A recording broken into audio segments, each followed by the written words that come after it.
Hey, this ain't a drill. Only time I plan is on the field. And when I'm on the field, no, I got mad skills. And you know we bout to eat this a fast meal. Y'all gotta pay for this heat like a gas bill. We keep on coming back, so yeah, they mad still. 716, make them pay me some bad bills. Red, white, and blue like Superman, so you know we eating at the Super Bowl. Kill the competition, set up the funeral. Josh Allen catching all the shots you go for. We callin' blitz. Ready to start, we ain't calling no quits. I'm the #1 draft pick. A lot of y'all talk, but I ain't hearing it. Only listen to Keon and talk about the Bills dominating on the field. All our players got them skills. Buffalo gon' make a kill when we talk about the Bills. Dominating on the field, and our players got them skills. Buffalo gon' make a kill. What's going on? Welcome back to another live episode of the Postpodiumpodcast, home of the all truth, no sodium takes. Obviously, if you can't tell by my vibe, I'm ready to fight today. Well, he won't be fighting me. I'm ready to just lay it down and just put some dirt on me and give me a eulogy. Yeah, have Smokey Robinson. I'll miss you, my buddy. Because they dog on me this weekend. I'm telling you, I am ready to go to bed. I am so ready to go to bed. Is this airport talking or is this the other? Okay. Yeah. Wow. Oh. Well, you got to remember, Tuesday I was there till 4 a.m, and then it didn't get no better after that. It's Memorial Day weekend. Well, that and it's weather elsewhere that just decides they want to F with me all day long, and then we got an extra flight last night that nobody knew about. They got me with somebody that's not ready to be on the schedule. So 8 flights, all me, baggage service, all me. Yeah. So yeah, I'm and you can hear Ken wanted to go out playing football yesterday. And we were playing in the grass. And now, I actually took Claritin. I never take medicine, but I took it just to be here with you guys today. So let's cut to the chase. Thumbs up. That's thumbs it up. Yeah. Let's get them thumbs going in. Let's get a round of applause for Keys showing it up today. Get that man some thumbs. Let's just get it cracking. I mean, there's no other way to start this thing off but to talk about the fans in Kansas City, and I thought this was kind of interesting. The fans in Kansas City are pushing. And so, J-Ham, to your question you asked in the Discord chat, no, it's not real. But the fans are pushing for Rashee Rice to get cut, which is Kansas City fans. Kansas City fans are pushing for Rashee Rice to get cut. Now, Rashee Rice has I think he's volunteered to serve like the next 30 days or something like that, to kind of just get rid of this case that he's been dealing with for a year now. And then once he's done serving that 30 days, then it's over. His time is served. He's good to go. Right. And I don't mean to say he's good to go from the standpoint of he didn't do anything wrong. Let me leave him alone. But I think what's interesting about this is Rashee Rice is clearly and easily the team's best wide receiver. And if it wasn't for the injury, he would have by now been thought of as a superstar in Kansas City. Right? Probably. Just because of the way his career was going. You know what I mean? That second year in particular where he was getting catches, he's playing slot and he was just destroying teams, right? So with that being the case, obviously injuries, robbed him of that. And then there was the case that, kind of made it all worse. I think that period of time where he was away for somehow, some way might have fooled the fans into thinking that he was expendable. Listen, if the man serves his time and does it 30 days, whatever the case is, and you want to cut him, Rashee, right over here, bro. Right on over here, bro. Well, I mean, I get it, but I think I understand them too because they don't see light in the tunnel for somebody with all the talent in the world to actually play. Why not? This is how many times he's been in trouble now. He had that. He had now this for smoking a joint on probation, and what's next? So I think that's what they're thinking. What's next? And I mean, it has nothing to do with his talent. It's like, is he ever going to see the field? At this point, they're like, come on, man. Okay. So I think that's what it is. I get that. And this is kind of perfect because it fits exactly what we want to talk about today. Well, what I want to talk about today. Well, hey, and SDB said Henry Ruggs about to get out. Yeah, Henry Ruggs about to get out. Okay, would you take a flyer on Henry Ruggs? sitting in jail cell for like what? He was gone for 2 years? Sure. 3 years? A flyer, sure. I mean, we took a flyer on Burton. I'll take a flyer on anybody. I'll take a flyer on anybody that makes the team better. I'll take a flyer on. But I mean, I'll take a flyer on that bird in the tree over there as long as he can score some touchdowns. Can he catch the ball? Hey, come on now. But I think if you try to make the team better, like I said, I think the only reason I think that the Chiefs fans are talking about Rashee Rice getting cut, or they don't want him anymore because they're like, his rookie deal is almost up now. And he had one solid year. Not saying that he wasn't good, but one. So they're like, what is he going to ask for? In his free agent contract, and can we depend on him to actually live up to the contract? Well, this is where the conversation gets really interesting, because to me, if I'm the general manager, if I'm Brett Veach, I'm looking at all this saying, tick, tick, tick. Every time I hear something on Rashee Rice's name, that price goes down a tick. Yep. And that is lovely for me. Go ahead and get more trouble. Yeah, that's fine. Because when your contract come up and you want to come and get 10, 12, 15, $20 million, listen, he gonna roll out the whole scroll of stuff. The whole scroll of stuff that he's been doing wrong. All right, let me see here. No. We're gonna pay you $7 million a season, and you're gonna love it. You know why? Because here's a list of all the general managers that I've called, and none of them want you. They don't want you at this number. Right. Let's see what Brandon Bean wants. I'll give you their numbers right now. You can call them in front of me. You don't believe me? I'll call them for you. Yes. We can speakerphone. Let's get a conference going. You want the phone? Like, seriously. Yeah. But that's exactly what it is. That's, to me, that's big brain stuff. Mm-hmm. You know what I'm saying? Like, if you want to, I do think it's a little too binary of a thought process.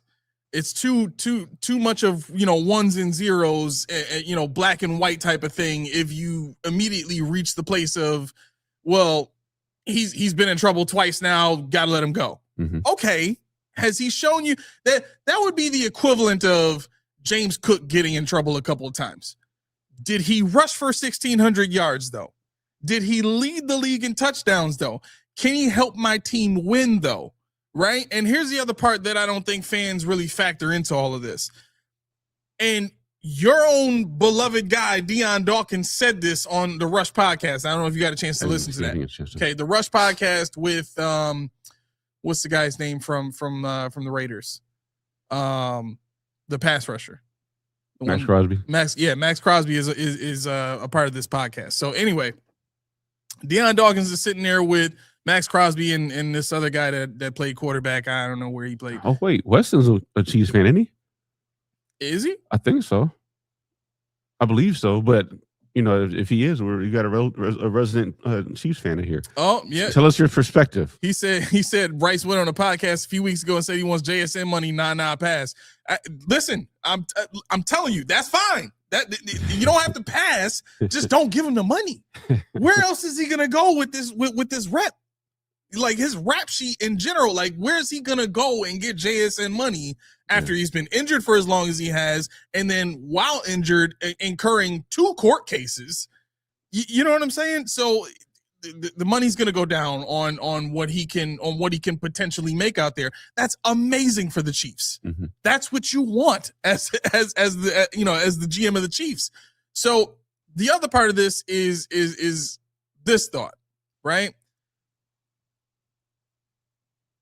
Deion Dawkins said on the Rush podcast that for players, for some players, because he said he himself has been diagnosed with ADHD, right? Mm-hmm. And so for him, the schedule of the NFL, the routine of the NFL is good for him because it gives him something to do where he's not just left to his own devices to figure it out. Right. And he said specifically that there are a lot of players that are like that. And Max Crosby hopefully agreed with him. Like, yeah, it's too much out here, blah, blah, blah. Okay, cool. If that's the case, this is how things like the Rashee Rice situation happens. Right now, that doesn't necessarily mean that it's okay, but we can now understand And the team should understand we need to put a little bit more structure around this young man if he's going to be here going forward. And if he doesn't want that, then he doesn't have to play here. But for what he's worth on the field, I'd want to try. Well, yeah. I mean, if you're talking about, like you said, take a flyer. A flyer is $7-8 million. That's fine. You know, for somebody that could come to Buffalo, and as long as you keep him away from CJ, and soul food, we'll talk about that in a minute. And keep him where there is no soul food. Yeah. You might have a shot, but you know, I honestly don't know what Kansas City's like. Mm-hmm. I don't know how much fun you can get into in Kansas City. I know they got barbecue, and you know, I'm sure they have other stuff, but you know, some people just don't know how to master their vices, you know. And I think, you know, in Buffalo, you know, everybody's talking about how buttoned up we were, but they didn't realize that Nigel Bradham and all those guys were in the middle of the hood playing cards for money all the time. Yeah. You know, they didn't realize what they were really doing in the clubs and this, that, and third, because it was buttoned up. You know, they knew how to hide it. They had people that made sure, like when you watch the TJGJ, that little video he did, the first one he had, at the end, his friend, cousin, whoever it was like, yeah, I think this is gonna be good for him here because it gets him away from, you know, past experiences, and he can reset himself. But you gotta have a village to do that, because CJ could easily get in trouble in Buffalo. Yeah. Easily. And that's what people don't understand. But if you have somebody that said, no, and you respect them and you love them and you care about it, you know they're gonna be there for you, then I think that's the level that Rashee Rice needs to get to with somebody. He needs a mentor, somebody that's going to be there. And I'm not saying that somebody has to do it, but for him to actually achieve what he could achieve in this league, he needs somebody that's going to be a mentor for him and tell him, hey man, this is where you're going if you keep doing what you're doing. You know, because everybody, well, I don't say everybody, because you don't smoke weed, but it's common. But when you're on probation, you got to know. Can't do that. You can't. I like to drink. You can't drink when you're on probation? Damn it. Okay. Okay. You know, but Tommy said, I'll be there for CJ. I ain't got no time in the schedule. No, but so I think this is what makes the conversation kind of funny, right? And this is where I think it kind of, the debate against Rashee Rice kind of gets turned on his head, right? If this was Keon Coleman, who had put up the kind of production that Rashee Rice had put up, and he was late to meetings, and you know, everything else that Keon has done, right? Being what he's been in the media, being what he's been, you know, behind the scenes or whatever the case is, coach doesn't like him and all that kind of stuff. If he had these two cases, I think people might be a little more, you know, willing to, all right, maybe we don't need to get rid of him. Why? Because first thing is, for Brandon Beane, this is one of his draft picks. This is the highest drafted wide receiver the Buffalo Bills have had under Brandon Beane. If anything, he really needs this pick to work. Right. So I don't think that with what the Bills have shown from the standpoint of tolerance, this would be something that the Bills would normally tolerate. But because it's a wide receiver, a position of need, something that they haven't gotten that kind of Rashee Rice production from it since Stephon Diggs was here. Right. If Keon Coleman had been doing this for the last 3 years, we might be sitting there thinking, okay, maybe we'll give him one last year, right? Maybe we'll give him one last chance to prove it. But at this point, Kansas City fans are like, get him out of here. You know what I'm saying? And as Weston pointed out in the chat, all this stuff is happening down in Texas. It's not even happening in Kansas City. Right. You know what I'm saying? He went to SMU, so I think that's where he's from. And that's like CJGJ from Houston. So, you know, you just got to get away from your hometown sometimes. And, you know, what did I see? Anyway, when it came to Keon Coleman, you know, I think that was more so McDermott being Tom Coughlin, because I'm sure it wasn't coach don't like you. I'm sure it was coach sees something in you and you're screwing it up. because I always tell, to you when we talk about Ken and sports, and she's like, no coach better yell at my son. I said, they better yell at my son, because if they don't, that means he sucks. Right. Because everybody knows the coach don't say that to the kid that can't play. Right. They're like, do the best you can, son. But the one that can't play gets yelled at all the time. They get belittled all the time. And they get treated more harshly, especially when they can ascend to something that they haven't ascended to, or that they don't think they can do themselves. So I think people they overblew the Keon Coleman late to meetings thing, and that's the Buffalo thing, because it was in the media. Because what else can you ask McDermott about? What else can you ask me about? Because they tell you what you can ask me about. Right. And if it makes me look like I'm building this culture, which is what we say, this is what we live by, and this, that, and third. I mean, when you said that, I was thinking about Tom Coughlin in regards to him finding Michael Strahan. What was it? 2 years left before he retired. 15,000 for being late to a meeting. This is Michael Strahan. Right. He's like, I don't care who you are. You're going to be on time. And Keon Coleman would be asking me for money if he was over there. But I think with regards to the coach and the infraction, I think those are the biggest things with regards to Rashee and Keon. Because I said, if it was in Buffalo, Rashee would have been gone so long ago, because the best ability is availability. And you're not available when you're sitting in county jail. You can't play from there. You can't play from there. You can't do it. You can't even train it with that hour on the yard. So you can't do nothing. That's crazy. That's crazy. No, that's a good point. That is a good point. So here's how this kind of fits into what I was talking about as far as the topic of today's show. Obviously one of the topics. We got multiple things to talk about. But I thought this was kind of interesting, right? Mm-hmm. Deion Dawkins was on the Rush podcast, and again, that was Max Crosby. Max Crosby and one other guy that got it. Good enough. Quarterback. Good enough. That's cool. So Deion. Okay, so for those of you that watched Hard Knocks, you got to see Deion Dawkins drifting cars and all that kind of stuff, right? Did you see him do it with Andre Reed? No. He just did it with Andre Reed. Really? Yeah. And Reed was like, let's go, baby. I'm like, yeah. Which, okay. Get your old self on that guy before you break your neck. he found his thing to do here that he loves, that keeps him, out of trouble. Cool. Whatever it is. Yeah. Right? But then he mentioned something that as soon as he said it, it was like a fire started in my brain. Like, wait a second. Are you really?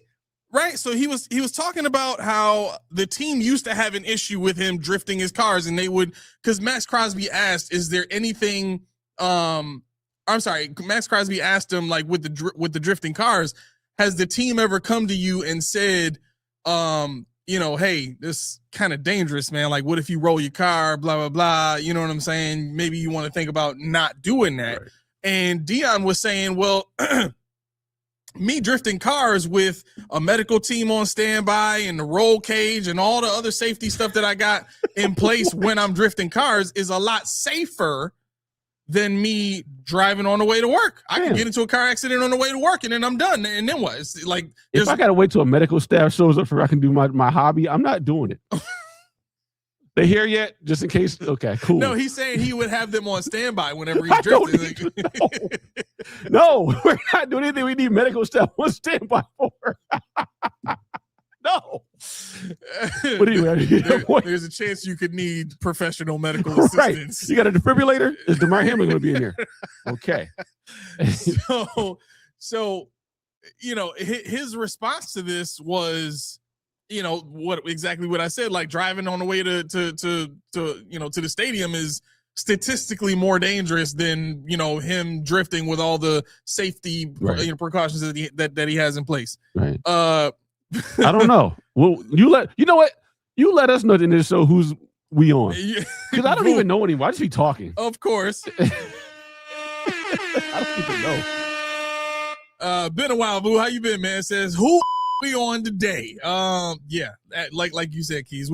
It's gonna sound like we're on Deion Dawkins behind today, but really, who I'm on today is the Buffalo Bills marketing team, and here's why. After Deion Dawkins explained this whole deal with, how it's safer for him to drift than it is to drive to the studio or to the stadium. He said things. Okay, so he said after he did Hard Knocks and put his kids in the car. Yeah, it was weird too. On Hard Knocks, then the team was fine with it. That's what he said on the podcast. He said they had an issue with it until I put my kids in the cars on Hard Knocks. Then they were fine with it. So they figured if something happens to him and the kids in the car, it's gonna be no insurance payout. Maybe. Maybe. I mean, you go really far with that one. I mean, that's backwards logic. It's safe enough for a kid. Here's what it triggered in my mind. At that point, the Bills had no choice. Why? Because seeing it on Hard Knocks made it socially acceptable. When something is socially acceptable, the team has to embrace it, right? And here's what I mean. Marketing in general, and I meant to look this up before we started. I didn't get a chance to. I can try while I'm trying to make this point. But marketing, part of the job of a marketing team is to make certain aspects of the team that would not otherwise be socially acceptable. Okay? So what are we looking at? What are you? So what I'm trying I'll to do it. I just don't know what you want me to get. Because I thought you wanted the definition, but then don't type. I'll type. No, I'm looking up how does marketing make sports teams socially acceptable. I got you. Keep making your point. All right. So yeah, I don't need that. Okay. I got you. I'm looking it up. I already got it up. Oh, I already got hell with a day. I'll go along for the ride. So key marketing strategies for social acceptance. Cause-driven initiatives. Teams promote acceptance by supporting societal causes, by backing youth leagues, sustainability initiatives, and charitable campaigns. Teams prove they care about the community well-being. Championing inclusivity. Marketers highlight diverse narratives and athletes to break down cultural barriers. This fosters a welcoming environment and shows that sports are for everyone, regardless of background. Next one is family-friendly environment. Teams expand their appeal beyond hardcore sports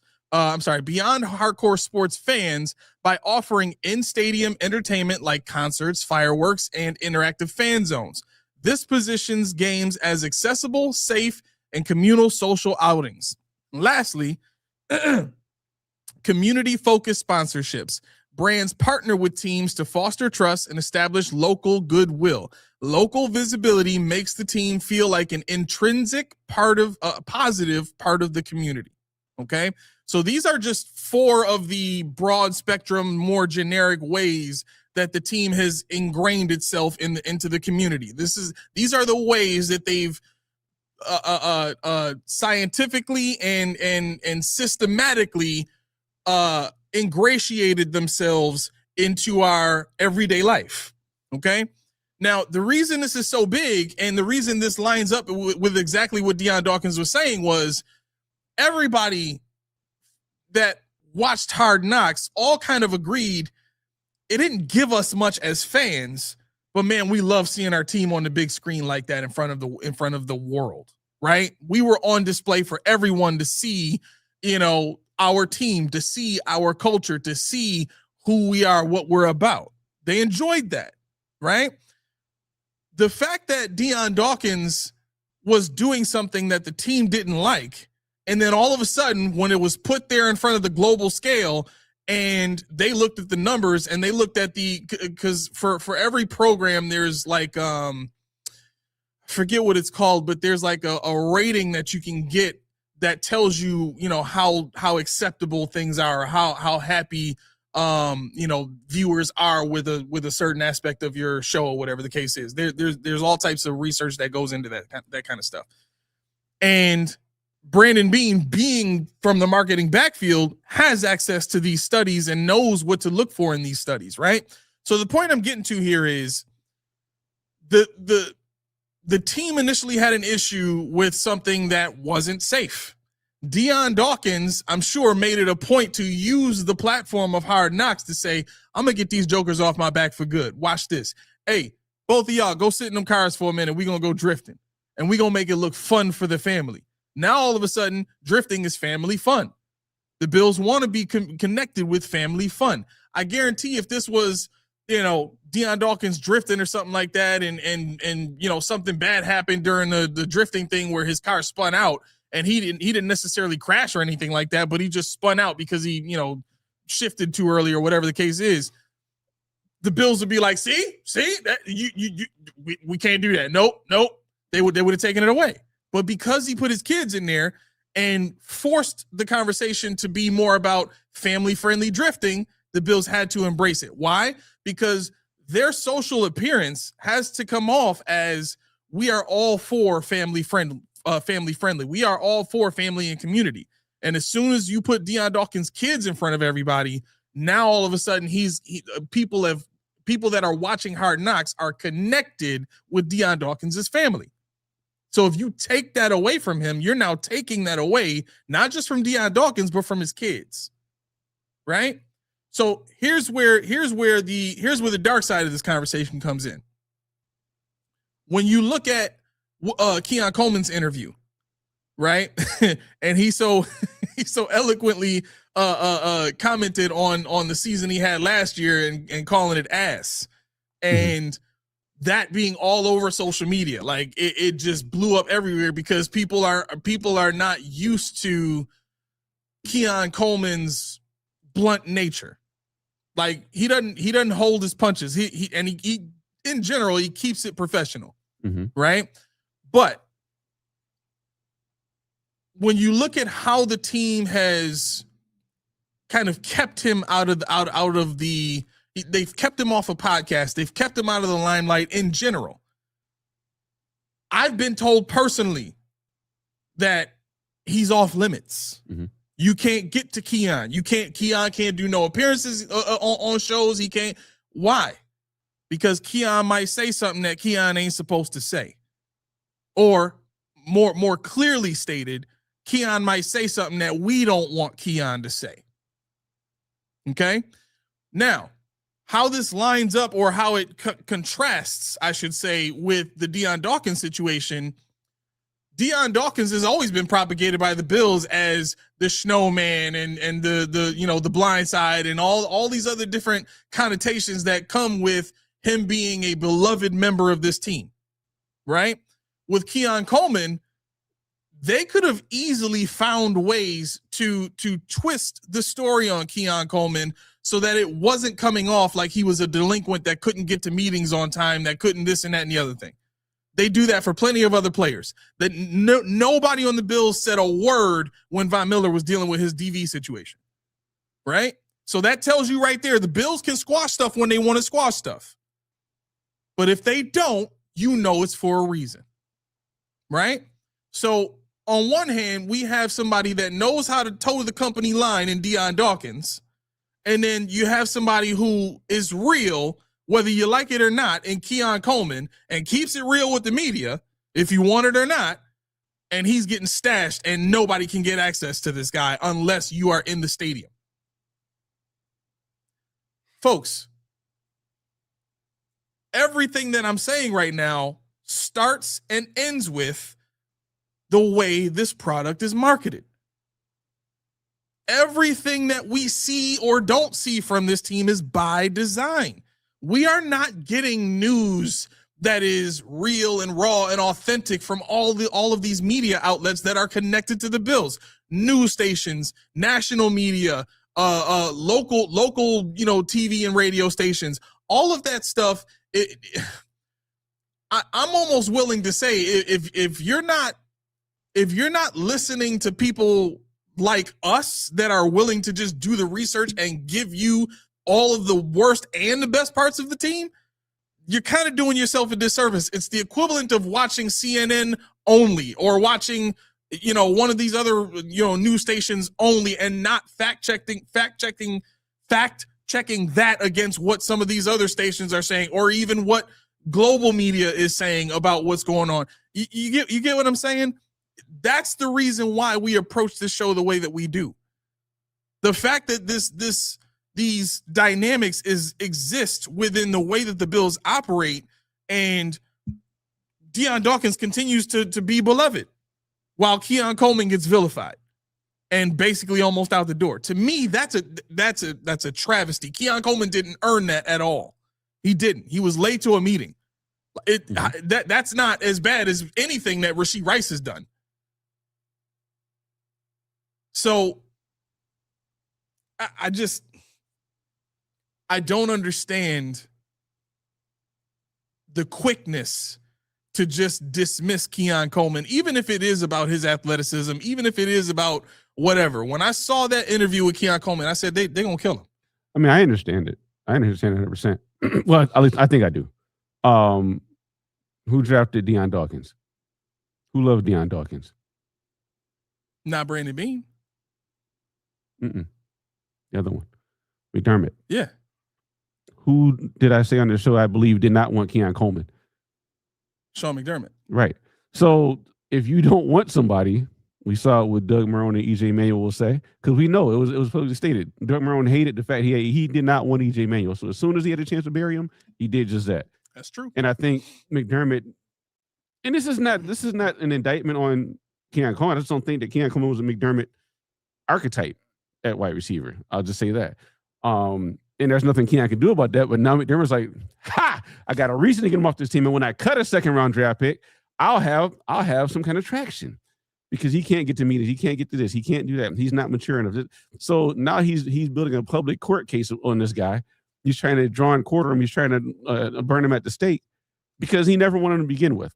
And now I think with Joe Brady, I don't think you'll hear as much. But see, the damage is already done because people are already going to be looking at Keon Coleman and trying to dissect everything he does with a fine-tooth comb to try to see if he's changed. What's different about Keon? And it's up to your marketing department to change the perception of Keon, whether he changes himself or not.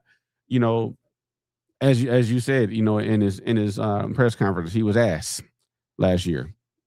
Were you? You were the number 2 receiver on the team. Yards wise, reception wise. You were the number 2. You were. It was you, yeah.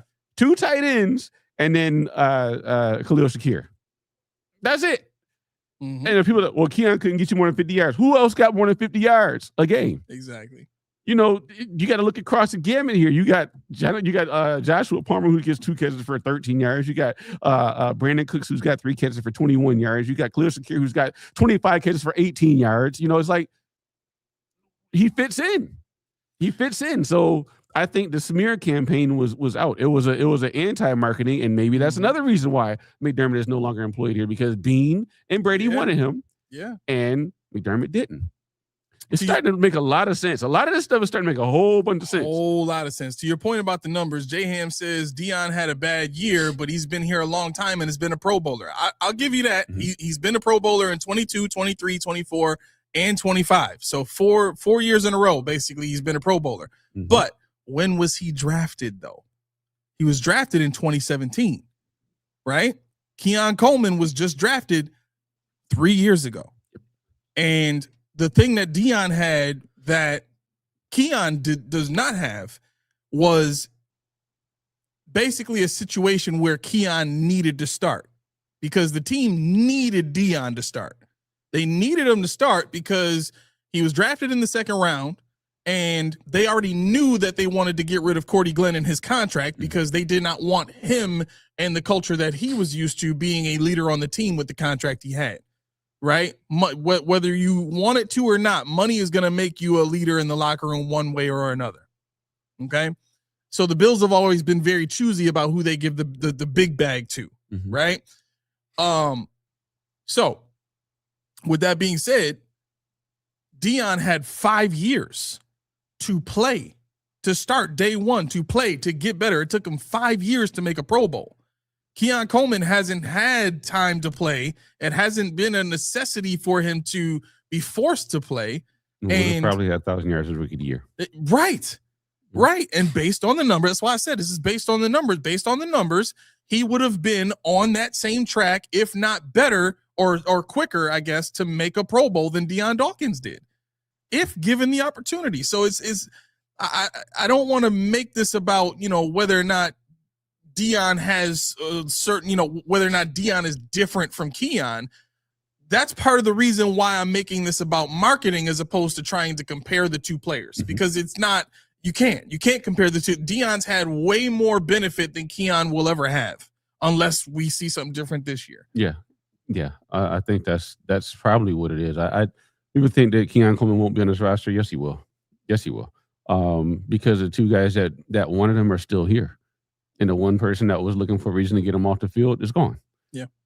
So, Joe Brady had a vision for him when Joe Brady stood on the table for Keon, and Brandon Beane co-signed the vision. So, I mean, we have to see what it is. We're writing him off, but he might be good. Yeah. What they ask him to do, he might be all right. We just got to wait and see. We don't know yet who the problem was. We don't know. We're never going to find out who the problem is. Even if we'll say, I don't know, Joe Brady was a problem. I'm not going to say Brandon Beane because then they'll jump down my throat. But even if Joe Brady is a problem, Brandon Beane will make it right. Even if Jim Leonard becomes a problem, Brandon Beane and Joe Brady will make it right. So you just have to have buy-in. You have to have that relationship with somebody that can help you do better and does believe in you and will give you a little bit of rope. And that's where we are right now. Yep. Steve says, I'm with 40 Keys. Keon is just like EJ Manuel, an overdrafted, lack of skill, scrub ass bust. I get it. I would say this.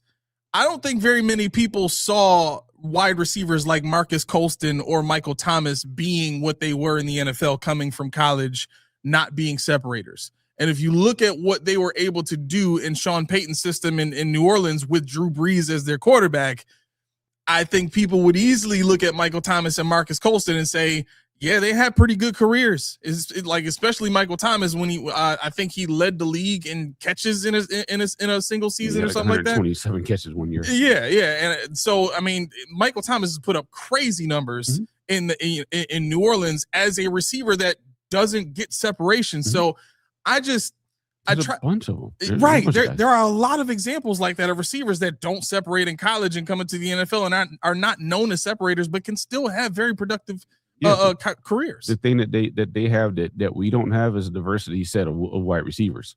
We have all these guys that don't separate, and then we cry because nobody separates. Yep. What? Why are we doing this? Why are we doing this? It's like, okay, we talk about Greg Rousseau can't rush the passer, so we go ahead and get 2 more Greg Rousseaus. Why are we doing this? So it's like it like magnifies the deficiency of a player because you keep going to get more players like the player that you get, and they keep doing the same thing. Like, well, why can't we rush the passer? Because they know we can't rush the passer, and they don't want to fix it. They think they're just going to keep kicking at the door. Yep. What you got, Billy D? I'd wholeheartedly agree with this. Thank you for the super chat. Billy D says Keon and KC would be all world. Andy making maniac. Look, Travis Kelce was a 3rd round pick that nobody knew about until when Andy Reid got a hold of him, put him on the field with Patrick Mahomes, and used Travis Kelce as a leverage weapon in the middle of the field. I full disclosure. The only reason I know Travis Kelce because I really like Marty Gilliard at Cincinnati. That's the only reason I'm like, who is this Marty Gilliard dude? Oh, they got a hell of a tight end. This Kelce dude, I like him. Yeah, but this Marty Gilliard dude. I remember your love over Marty Gilliard. I really do. He was out of what? SMU? Cincinnati. That's right. Him and Kelce, he was a return man. Yeah. But yeah. So look. I don't want to make this whole episode about, Keon Coleman, what Keon Coleman could be or couldn't be or whatever the case is. No, we've never done that. No. And it's part of that's why I tried to, keep the conversation about the marketing job that the Buffalo Bills have been doing. And I'm solely doing this to just try to continue to keep awareness at a heightened level, kind of above, not above the radar, but like on the radar now. Like we need to keep that on our radars when it comes to the information that we're consuming on a daily basis, because stuff like this is out there for more than just me to find. And if you're able to kind of see through the BS and put 2 and 2 together, you start to realize over time, like this is everything that we're seeing is just propaganda. Let's let these players play. Let's see what they can do. If they're not being used right, we'll be able to figure that out. How? If we've done the research to know what the player skill set is, and we also have a knowledge and understanding of other systems in the NFL that could use that kind of player and how. Because that's what you and I do. You know what I'm saying? We have it understand, okay, this is who they were in college, this is what they did. But based on their skill set, they could do this, and this. Okay, well, if you put them in this offense that causes their players to do this, those same things, they should be fine. Well, who does that? Oh, that team over there does that. Look how they use this player. That guy's been great. But we sit here and we sit in our bubble and we say, well, no, this player is not good because he can't do this, and this, and this. Okay. Well, are you sure you've used him every which way you possibly could? Right. Yeah, and Steve said, I saw Jarvis Landry at LSU, couldn't separate, and I knew he'd work in the NFL. Keon Coleman, it's not that dude, and I saw the FSU and Carter before the draft. You're not the only one. That's not something that's not news. I mean, but the thing is, he's in Buffalo. He's with us. He's our player now. I didn't want him in Buffalo when we drafted him, but he's our player now. So why are we going to spend so much time down in the dude, talking about the stuff he can't do when there's talk to some stuff he can do? And you're talking about Jarvis Landry, who was his wide receiver opposite him in LSU. I'll wait. Mr. Glove, Odell Beckham, somebody that could separate. I wonder how Keon Coleman would look with a separator. Just food for thought. Yeah. So I mean, when we're talking about marketing, we're talking about perception, we're talking about building up character, breaking down character. It all becomes the product of something else, a third party. It's usually not something this player does because, like you said, and like I said earlier, nobody knew about the underworld of the Buffalo Bills that we had when they weren't that great.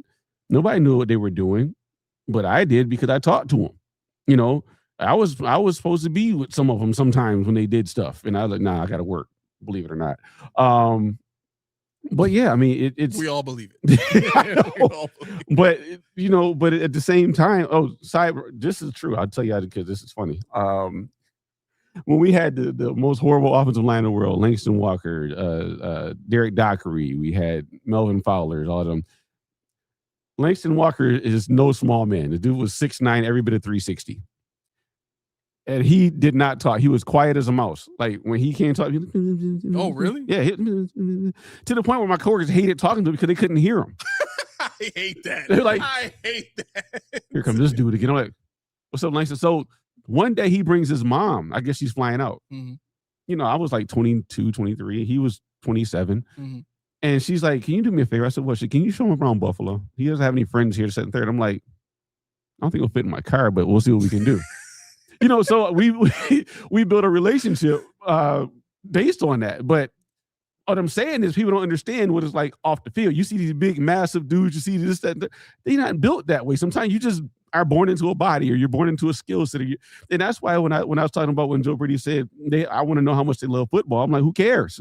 You might just be elite. You just got out of bed.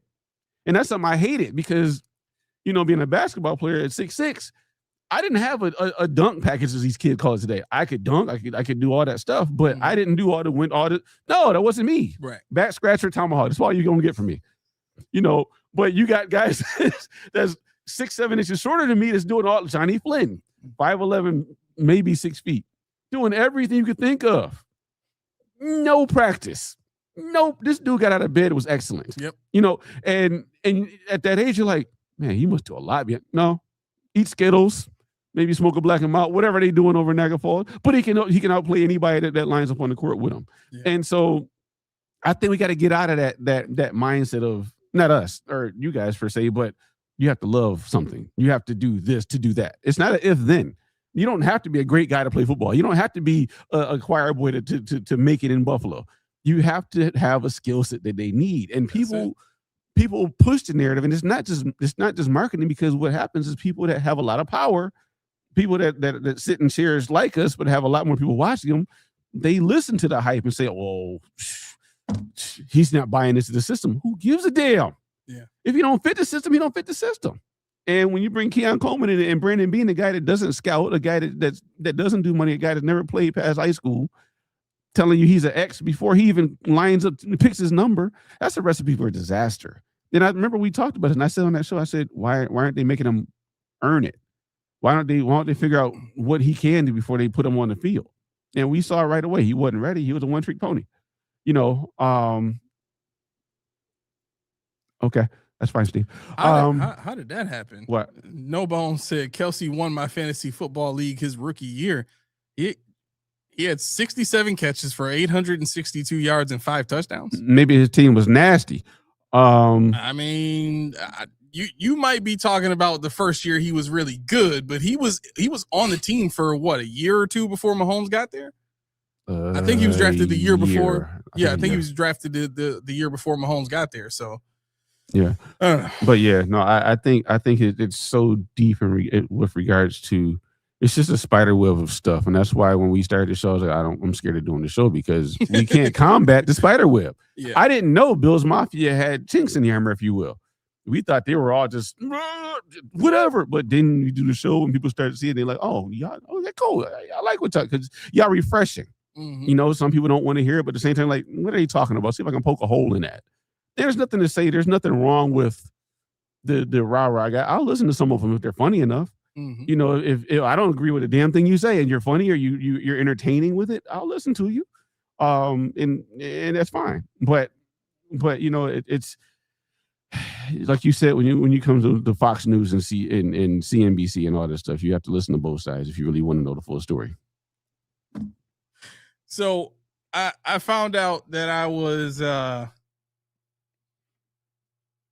I'm forgetting the term, but it falls along the lines of being neurodivergent. There's something that I do that deals with the objectivity of my own mind, where I challenge my own thoughts, and that's supposed to be some sign of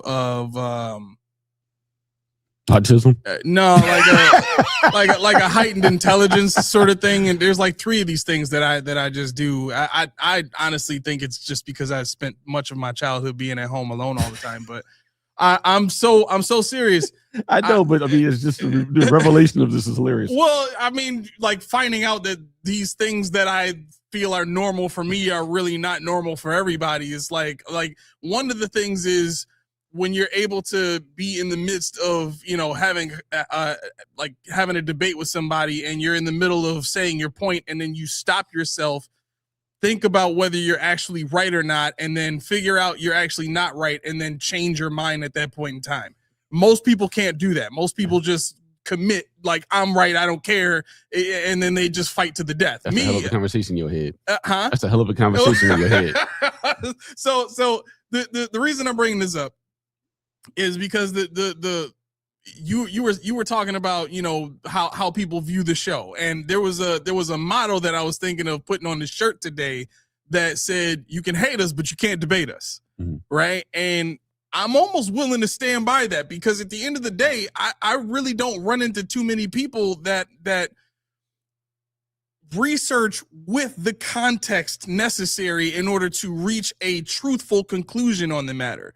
You know what I'm saying? And furthermore, the conclusions that get reached are usually, not changed at all. I've changed my stance on Sean McDermott, to probably to a large degree, where I even challenge whether or not, here's one of the things I was thinking about the other day when I thought about whether or not Sean McDermott really should have been fired. Mm-hmm. Right? We talked about, the drafting, that Brandon Beane did and all that kind of stuff.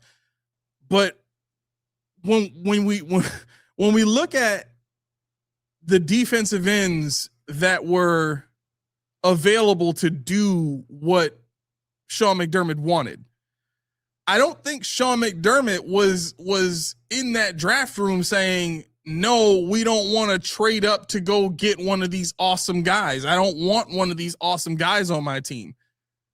I truly believe that's not the case anymore. You know what I'm saying? Again, when you look at the players that Sean McDermott has worked with, he's been around Brian Dawkins. He's been around Luke Kuechly and some of these other players like that are like amazing players. And not that he like knows talent, because he, I've said this on the show before. He looked at Luke Kuechly, his rookie season and thought, nah, he's not that great. I'm worried about him. Until I saw him actually. Until I sat down with him like. Then I saw he was the truth. I want another one of them. Right. My whole defense is based on this guy. Right. So like Sean knows what these great safeties, great linebackers, great defense. Like he's seen enough of that to know, like, okay, this guy in college, yeah, I want that guy. Meanwhile, Brandon Beane is basically building a team from his marketing standpoint, from the perspective of, well, I don't want to get too high, too low. I don't ever want to be in a desperate position. I want to be just good enough every year to have a shot. We've got Josh Allen, so we're gonna have a shot regardless. I can be cautious here. I don't have to take too many chances. Because keep in mind, the trade up to get Josh Allen, all the work that was necessary to trade up, like I think they traded up twice to get in position to draft Josh Allen. That's a lot of risk that he's even gonna be there. And then if he's not, who are you gonna take? Josh Rosen? I don't think you trading up like that for Josh Rosen at that point in time. Not McDermott. You question me, son? So I'm saying all that to say, I think Beane has shown when he has to take a chance, he'll do it, but only when he has to. And I think having Josh Allen on the team has kind of put him in this relaxed phase of, I don't have to, so I'm not going to. And I don't agree with that at all. That tells me it's really not about championships. If it was about championships, there would be a sense of urgency every year. Yeah, exactly. And that's the thing. Everybody talks about Josh Allen turning 30. Well, what's that mean? Where's the urgency? We got to have the urgency now. In regards to McDermott being let go, I don't think it really had anything to do with. Well, I'm not going to say anything, but I don't think it had much to do with his team building prowess or his kumbaya. It was on the field stuff, decision making in crunch time, that they're like, okay, we can't do this no more. Right. We're not going to be by 40 in the Western Conference Finals, in the divisional round, or in the conference finals, whatever. So we got to move on. So we're going to move on to somebody who's never done it before. It'll work. But yeah. So okay. So who said? So J Ham said he traded up from Kincaid, which, and this is kind of interesting. Tell me what you think about this. When you look at everything that we've brought out now about the disagreements between Sean McDermott and Brandon Beane, and you look at the drafting of Kincaid, I think Kincaid was the first year that we had seen draft picks getting sponsored by Josh Allen. Is that about like roughly accurate? That was the first year I remember hearing, well, Josh really likes this guy. You know what I'm saying? And when you think about the dynamic at that point in time, where Brandon Beane is still thought of as this guy that I thought was under Sean McDermott's thumb, and we needed a second tight end because Sean McDermott wanted to run the 12. Yeah. You know what I'm saying? And Ken Dorsey did too. Okay, fine. But when I'm thinking about that situation and I'm connecting dots, is it possible that Brandon Beane, since that point in time, since the Kincaid draft, has been using Josh Allen to kind of buffer the draft picks in the first round with, well, Josh likes him? Yeah, Kincaid was what, 23? Let's see. Okay, so we had 25. We had Harrison. Before that was what, Keon. Before that was Kincaid. Yeah, so that's about right.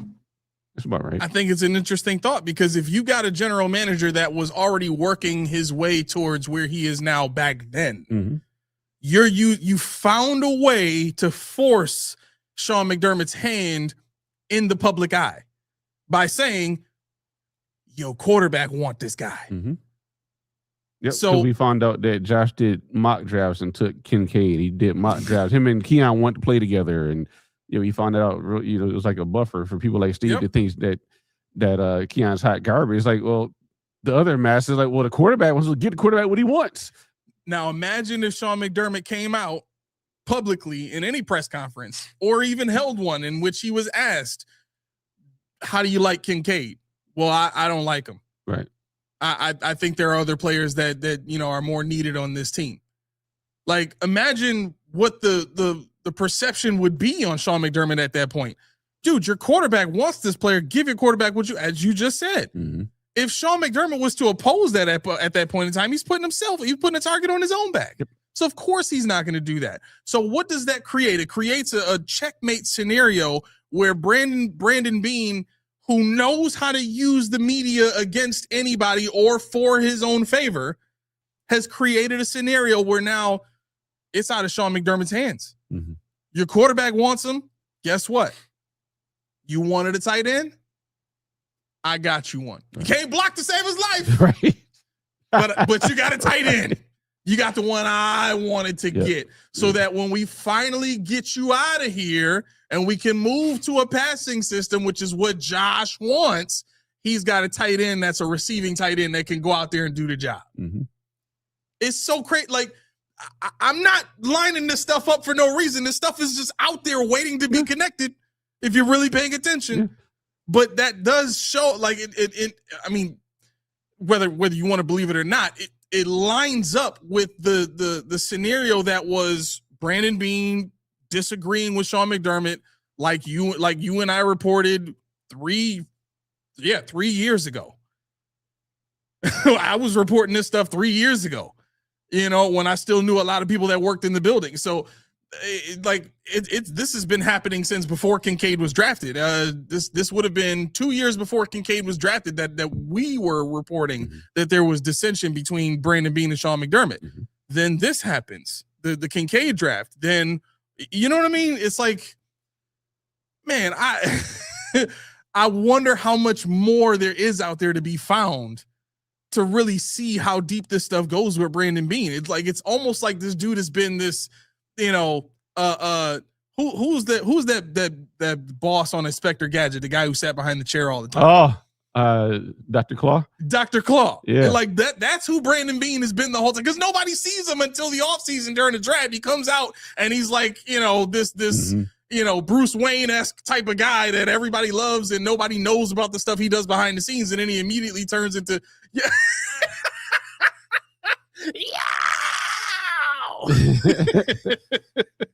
But yeah, like it's just it's crazy. It's crazy to think how much Brandon Beane put in place to set himself up for this position today. Yeah. Just real quick, SDB. Yeah, no, I honestly I don't know if I care about him drafting a running back, because I like that guy that got out of Pittsburgh, the undrafted free agent. Go watch some tape on him. He's dynamic. I forgot his name. I'm sorry about that. I'll look it up for you. But you're talking about the undrafted guy they got this year? Let me see. Where is it? He's a small piece of leather, but he's so well put together. Desmond Reed? Yes. Yep. Go watch some footage of him. I mean, he's fast as all doors, shifty as all get out, and catch the ball, turn a molehill into a mountain. So yeah, you're talking about a guy that can do it. Especially, it don't matter. He's 5'5". I've seen Muggsy Bogues take it to people on the court. I've seen Darren Sproles and what was the little Mighty Mouse we had? Tolbert. What was he, like 5'8" or something like that? Mike Tolbert, the running back we had a long time ago, fullback, whatever they had him at. Yeah, he was he's a like bowling ball 5'8". type Yeah, of dude. he's that big. So, or you can go with Frank Gore if you want. I mean, believe it or not, Frank Gore actually showed me something last shot. I can't even lie to you. He did. As much as I couldn't stand his dad for what he did to Shady, I'm like, I mean, he didn't do anything personally to Shady, but I just didn't like that dynamic. But yeah. For real? Yeah. On Highmark. Yep. It's going to be like, I feel like it's going to be like the Michael Orr story. God. And Tolbert was 5'8", 245. No, but what was Tolbert's speed? What was Tolbert's agility? What does Tolbert do as a running back? That's what I'm saying. If you watch, see, people get caught up in these things called measurables. Because he's 5'2", 110 pounds. He can't do it. The man played at Pittsburgh. He played in the ACC. He played against big people. People, believe it or not, bigger than me. And he lived to tell the tale. He's an undrafted free agent. So if he doesn't get decimated in training camp or in the preseason, what does that tell you? He can do it. And Laura, while you say that, you know what? I asked you to do me something last week, and you did. So let's do the roll call real quick. These are the people that we recognize as members. And if I don't talk to you guys in our Discord, what are you doing? Get in the Discord, see what's happening. We need more people to talk. We got you. Come on through. Who am I talking to? We have J Ham, Marcus Warren, Shadi Williams, Billy D. Williams, The Modest Enemy, Mark Cardinal, Thine the Divine, Nate Oliver, Albert Scott, SDB, Elton V, Thomas Staples, FH, Daquan, Sinke, Zoomer, Bill, Big Papa Bill, Heel Turn Merch, Beth B, Dorothy, Cammy, Mike Rich, Blaze L6, Timonius Lex, I Roll Up, Sweat, and Laura. You're missing out. Get on in there. Have a ball with us. Also, while you're doing that, what you want to do is you want to raise your hand and say, hi, Mike. High tech. Stop letting your old tech become furniture. The computer collecting dust and the TV holding up another TV, that console begging for one last adventure. Hi, Mike High Tech is the fix-it result you've been waiting for. Hit the link and tell him PPP sent you, and don't forget to tell McDermott he's not a bad guy, but he's never going to be president. I love it. I love it. I should get green. That's crazy. I don't know. I don't She know putting in how codes. Yeah. She's got like the super code. She's the longest senior member. I know that, but sure. Cool. Yeah. She got to tell me what she did later. Okay. she got the key lime colored thing. What you got, bro? Okay. This is where I get negative.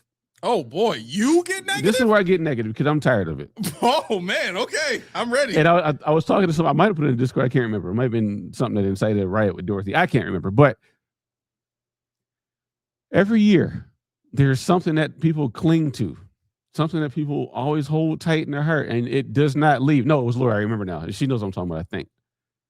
The Josh Allen to DJ Moore catch, where he jumps in the air and levitates.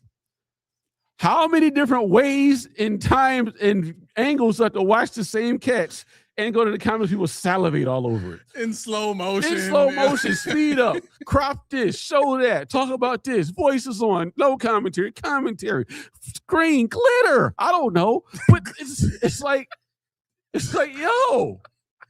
We remember when we drafted Sammy Watkins and that catch across the back? We got him, folks. Yeah, we got him, folks. He did bust them ankles wide open. He did. That was crazy how he shook that dude I off. mean, it was nasty, but it never came to fruition. Man, you know, you got let's see who else is there. You got guys running on the sidelines. You got he's here. Yeah, and then you see the regular season come. He's where. You know, I'm not saying DJ Moore sucks, but it's like it's against nobody. It's air. It's just. You won't. You won't. Nobody cares about that right now. I think Vanessa has been lobbying for him the whole time. But yeah, it's like okay, we enough of the propaganda. Oh, Dorothy, I didn't say it, but I damn sure agree. And you know the messed up part about that is it's not even right. It was Max Hairston. That's when they got the picture of Keon high pointing the ball. Oh, that Hairston's in coverage. Ouch. Yeah. So time for IGB. I guess so. Time for IGB. Oh my God. But I mean, the thing is like, okay, we're talking about this catch. Oh, it's on now. Oh, but how many catches? How many targets is he going to get in this offense? I mean, I don't know. How many targets is DJ Moore really going to get in this offense? People say 140. That's like 8 targets. That's never happened before. You know, well, in this iteration, 8 targets a game in this iteration of Bills offense, and Stephon Diggs is going. They got rid of him for a reason. Everybody eats. We're going to do it, even though it's not everybody eats anymore. We're gonna run a little more. Pass a little. We're gonna run a little less, pass a little more. Which is cool, but can we just relax on this? I mean, the propaganda, like you said, media, marketing, propaganda. Yep. We know DJ Moore's good.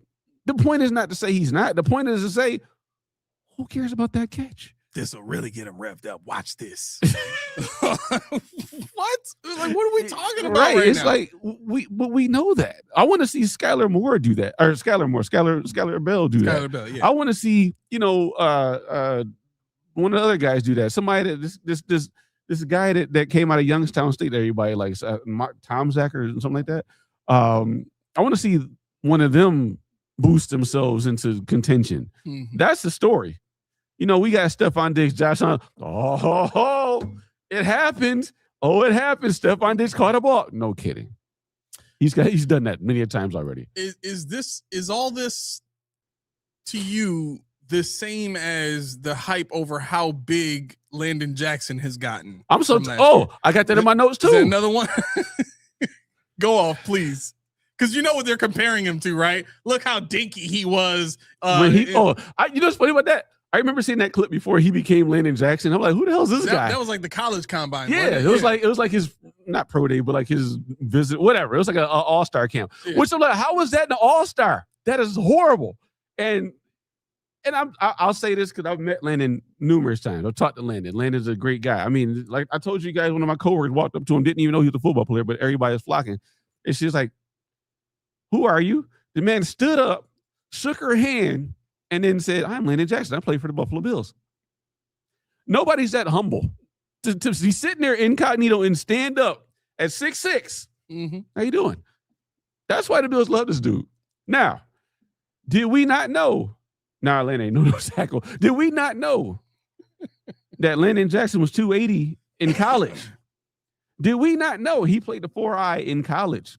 Did we not know that Landon Jackson played in his defense in college? Once again, Landon Jackson is another one of those who are we talking about? Rashee Rice guys. That's cute. But what does it mean if you never see the field? Yep. Landon Jackson is this is what they said at the combine, because he was a workout warrior. He ran like a 4.75. He had like a 42-inch vertical. He's long as all outdoors and just shifty and fast and all these good things, but it didn't amount to peanuts on the field. So I remember at Arkansas, what they said about him is, if you go back and watch the draft, I believe it was a draft where it might have been Kuiper. I might be making this up, but I know it was said. Landon Jackson's going to be unlocked in a true 4.3. He's going to be unlocked in the true 4.3. He was being held back in the 4-eye. This is what they said. He was being held back in the 4-eye. He had 5.5 sacks in a 4-eye. Cool. So he's supposed to be the 10 sack guy. Except he has no counters. Except he's really not bendy. Except he doesn't really have the handwork that you would expect out of a Jason Owe, a smaller guy like a Cassius Howell or R. Mason Thomas.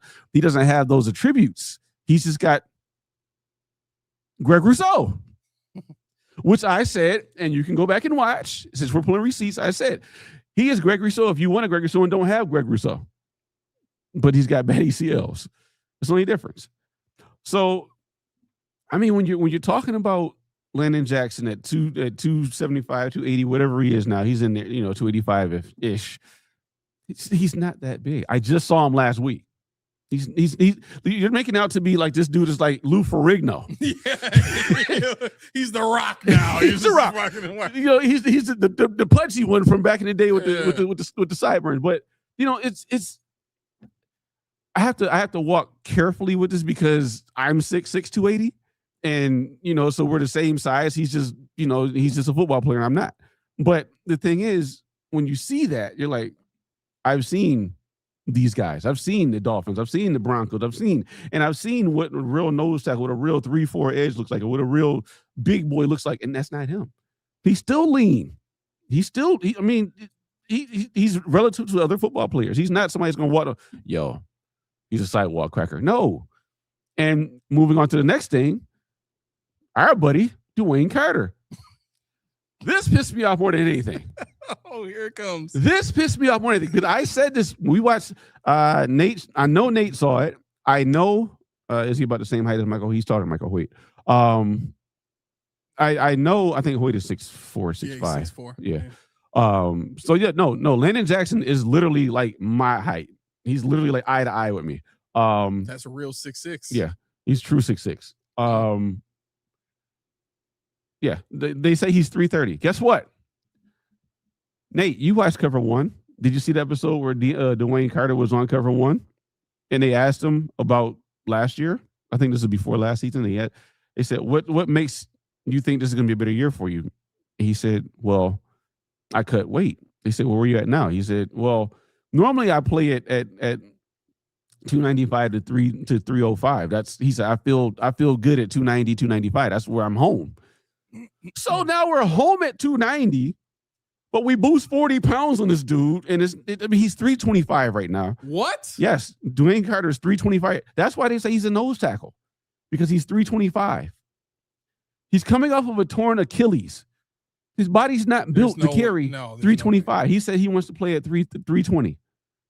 Because why is it? Not because he feels good at it, because he wants a job. Yep. But if you peel the layers back even further, Dwayne Carter doesn't have the attributes to be a nose. He's not strong at the point. Mm-mm. He's not long. He doesn't have that low center of gravity that doesn't get moved. He can't anchor as well as even Daquan Jones. So yeah, it's cool you're 320, but can you work with it? Spencer Brown is what, 315? And until he really got his technique, what did they do to him? He's a 500 plus pound bencher. He's a squat man. He's a weight room junkie. But what does that mean when you're high cut? Why do I say this? Is because that's the body type. Sometimes body types just can't do it. Right. So when people say, I need a fat guy in the middle, you don't. You just need somebody that has the anchor. You need somebody that might be able to carry 190 to 200 pounds of their body frame in their legs, or have obscene squat or obscene bend or whatever, ankle flexion, whatever makes your anchor work. But instead, we're talking about a guy who put on mass because he wants a job. I don't foresee anything great with that. Currently, Dwayne Carter is behind Ed Oliver on the depth chart at that defensive tackle position, and Zane Durant is behind Dwayne Carter. You think by the end of training camp, Zane Durant takes that backup role? First of all, do you think Dwayne Carter makes the team? I think he will. If they can figure out how to get him into that 2-eye role. He's not going to be a 0. He's not going to be a 1. If they can get him into the 2-eye, he can be in the speed formations. So the 2-eye would be that Ed Oliver role. Nah, 2-eye is where Ed Oliver's going to play the 3. Okay. So 2-eye, yeah. That's where they have Carter right now behind Ed yeah. Oliver. So I think they're gonna try to put him behind the other big boy. Oh, TJ. No, big boy. Deion Walker. Yeah. They have Deion Walker at nose right now. Yeah, that's what I think they're gonna put him behind him. Oh. Yeah. And I think Deion Walker is gonna flex out to the 4-eye, and they're gonna try to implant Carter in it at the starting nose with Deion Walker. I think that you're looking at a 3-4 format though, right? No, I'm just looking at the depth chart. Do they have it as defensive end, nose tackle, defensive end though? They have it as defensive end, nose tackle, defensive tackle, and then your edges. Yeah, and then that defensive tackle is like the 3. That's it, Oliver. Yeah. Okay. But I think scratchy voices make you know football any more than face tattoos make you a good rapper. Truth. But yeah, who's got the scratchy voice? I don't know. You see Dion and TJ? No, I didn't. I honestly didn't. You said One Bills Live? No, I didn't see it.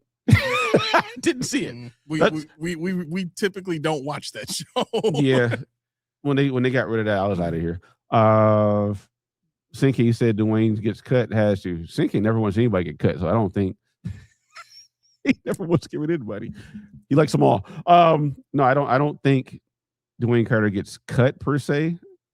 I'm really interested in seeing what they do with TJ Sanders.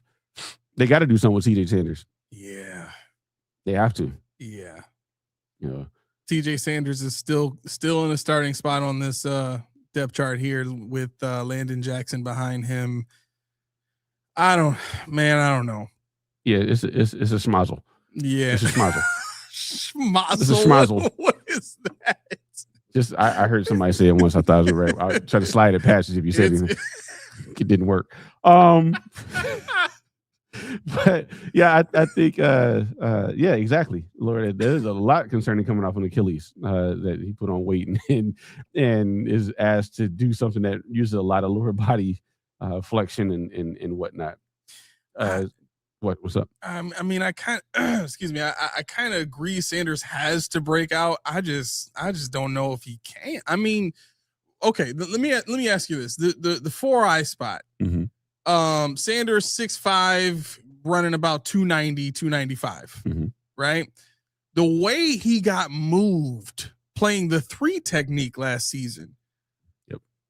I mean, he's his body type is he's high cut, but he's slender on top of that for a defensive tackle, let alone a defensive end. You got Landon Jackson coming in at 6'6" and 285 pounds, and him looking like he can hold his own against the run better than a TJ Sanders can. So I don't even, it really makes me wonder, should TJ Sanders try to just get down to 285 with Landon Jackson and just use more of his speed in what's supposed to be a, speed move type of defense? Yeah, I think TJ Sanders' issue was it was too fast for him. He was trying to use every move he could in his arsenal when he didn't have to. He wasn't going for it. He was doing all this extra stuff. It's like, you ain't got to do that. Just find one move and go with it. If you lose, you lose and hold point. But if you win, get to the quarterback. And that's what he has to learn in year 2. You'll see a lot of guys that come out and they take a lot. It's like in basketball, all the crossovers. Like when Ken's friends start doing all this extra stuff, and you just stand there, you do this. You done? You done? Where did you go? You did all this movement, but you went nowhere. You didn't make me think you were going to go in. You didn't threaten me. You just did a bunch of stuff to make you feel better. Now, if TJ Sanders attacks, makes some moves, sheds, and gets into the hole, he'll be fine. I don't think, and this is another one of those Keon Coleman situations where I think I'm talking him up because he's on the team. But when we were in the draft last year, I had a conniption when we drafted him, when we traded up to get him. I'm like, why did you do that when these guys were here? Yeah. No, never mind Omar Norman Lott. That was just an example because they're, to me, coming out of college, the same skill set. And one you could have got where you were, and one you traded way the hell up for, and you didn't even use them. So I think TJ Sanders needs an off season with a defensive line coach, his own personal one, and maybe somebody like I forget who it was. It was somebody that actually did Krav Maga. It's a martial art that pretty much. I know Krav Maga is. I'm just wondering who's doing Krav Maga. Not in Buffalo. It was I forget. It was a guy. It was a defensive end out of Pittsburgh, University of Pittsburgh. Oh. I forget what it is. I don't think he became anything, but he said it really helped him with his hand motions, hand work, and even I think Aaron Donald did it. I believe Aaron Donald did it. But that's kind of stuff that the alternative stuff that you have to do. Yeah. If you look at the complementary sports of football, it's not always wrestling, it's not always track. You could be weightlifting, it could be whatever, basketball, depending on what you play. But you just got to sometimes reach outside that normal scope to get where you want to be. Yeah, I agree. DeQuan says, guys, do you not think June 1st there will be substantial changes to both sides of the ball? No. I have to agree. No. I don't think it. Looking at the way Brandon Beane has operated and looking at the way this team has operated when Sean McDermott was the head coach the last, 8 years, pretty much. By the time they get to this point, unless there's a need, they're typically not doing anything after they've already, set up who they have by OTA time. You know what I'm saying? Obviously if there, comes a name out there that is unexpectedly let go, that is still, an impact player or something like that. Yeah. Brandon Beane will give you the typical, well, we'll kick the tires. We'll see, we'll make a phone call, but I wouldn't expect anything to come of this. There's too much riding on Brandon Beane being right now, rather than to, risk signing another guy that could possibly come in and take one of his guys' positions on the team. Yeah. I think it's twofold. I don't think there's going to really be anybody available. And like you said, kick your tires. What can we afford to pay you? And what do you want? That's the gotcha decline. I don't think that they're going to try to. I'm not saying they're not going to try to, but it's got to be like a Rashee Rice that says, I'm on my last legs. But he hasn't realized that. Somebody way earlier when we were talking about it said, why doesn't he call Patrick Mahomes? Why doesn't he call Andrew Reid? Because he doesn't think he has a problem. That's why. He's like, I'm him. I'm good. Don't worry about it. I got this. but sometimes it takes somebody to say, no, you don't. No, you don't. Come over. I'm gonna come get you, or whatever. And why do I mention that? Because it's gonna take a Rashee Rice talent to be like, you know what? I need a 1-year deal. I need I need new scenery, and I need to prove myself so I can go get that $30 million. I don't want to stay here. I don't want to be in Buffalo. I don't want to be in Cleveland, but I know they can afford me. They'll have me. They'll let me do what I want because I have the skill set for it. Mm-hmm. But I think in terms of a lot of moves, no. But there will be moves. There will be moves. And I'm not saying there won't be that guy that we didn't see coming that actually becomes something in this system that was like a Jordan Poyer who was like, who the hell is that guy? I don't want him. And then he becomes a mainstay for 10 years. That's the kind of thing that we're looking at this point in the game. I'm trying to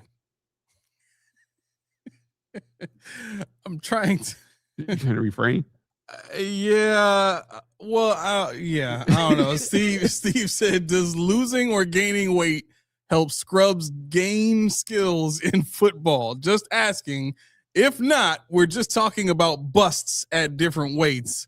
Believe in Bean Island. And then Tommy comes up right behind. Oh, nice. So we're talking about how awesome Believe in Bean Island is. I didn't even see the correlation. Sweet. That's hilarious.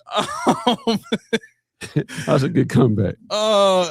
This is great. I love this chat. I love you guys. This is the show. Like watching the chat to me is the show for me. Yeah, sometimes I was just like, I'll stop mid thought. What?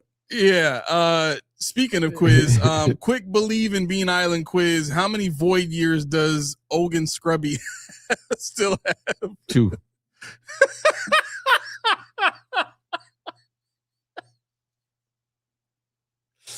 Oh my gosh. All right, we're going to take a second here to do a little trivia, and this is not football related. I'm glad you read it because I'm like, Oregon Scrubby. What is the Oregon Scrubby? You like, I'm like, Oregon Scrubby. Yeah. That guy. I love the new name, by the way. Oregon Scrubby is awesome. All right, little bit of trivia for everybody here, and well, not everybody. If you're a member, you can play. If you're not a member, you can play, but you get nothing. Correct. And I did the roll call. If you didn't hear your name, play along and put the money in there and get in here so you can get to. We're not going to say you have to be a member for 3 weeks. No, go ahead, just. Because if you get in, you won't regret it. Yeah, and this question is going to count for 2 points since we didn't ask anything in Monday's show. Okay, so members only, and please don't cheat. Just put your answer in the chat here, and I'm only going to give everybody 30 seconds to answer. After that 30 seconds, the window is closed. If you haven't answered by then, you're not in it. And if nobody gets it, then we'll just move on to Monday's show, and that question will be worth 3 points. Okay. So question of the day is, what type of animal is a real life unicorn? I'll ask the question again. What type of animal is a real life unicorn?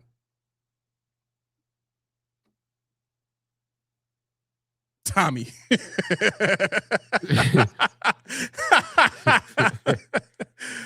Oh.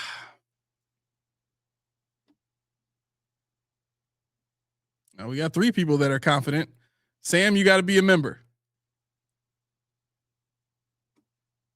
Cammy said a narwhal.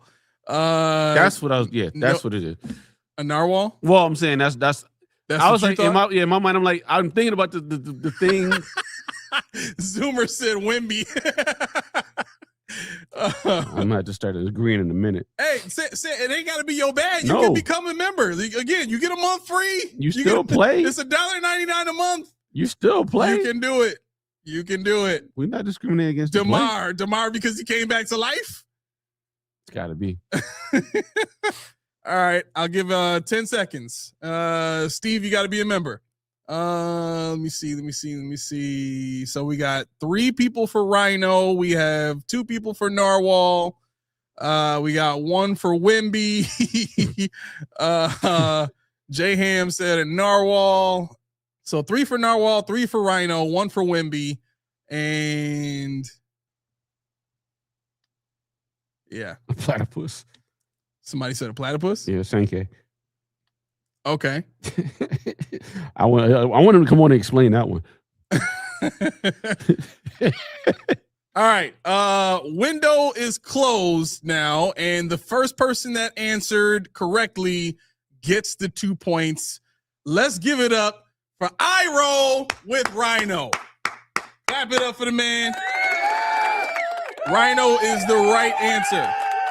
Okay, if you look in the earliest mentions of unicorn in literary history, the term that's used is unicornus. Okay, but there are 2 different terms describing rhinoceroses back then. There was unicornus and bicornus.